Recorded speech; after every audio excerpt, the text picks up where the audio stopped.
Today I'm going to be speaking to you about the Payroll Protection Plan Part 2. Payroll Protection Plan Part 2 is a little bit different to apply for than the PPP 1, which many of you have probably already received or could possibly be in the process of still trying to obtain.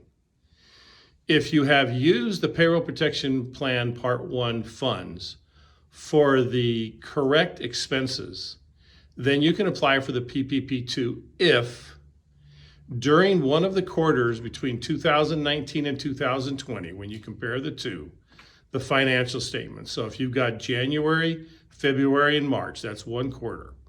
April, May, and June would be the second quarter. July, August, and September would be the third quarter. October, November, and December would be the fourth quarter.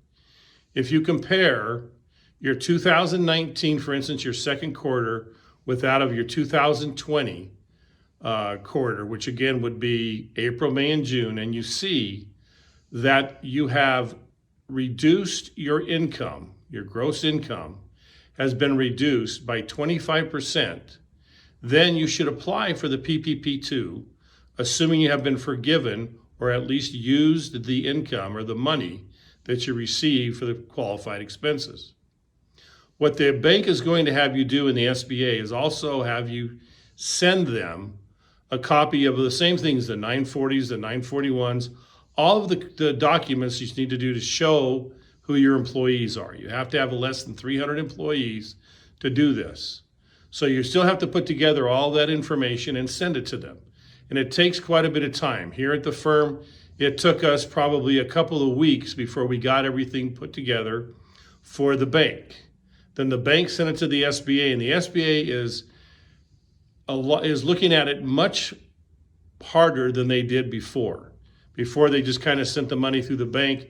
Now the SBA is reviewing them before the money is going to be dispersed. So what you have to do is get all your information together, talk to your banker. That's going to be one of the most important things you can do is talk to the banker and get a personal relationship with them so you can ask them the questions, because you will have to go back and forth with the banker. They in turn will go back and forth with the SBA. You probably will not do that. So remember, you've got the 25% for one of the quarters. Try to have been forgiven the PPP 1 and then apply, and hopefully you can obtain the PPP 2.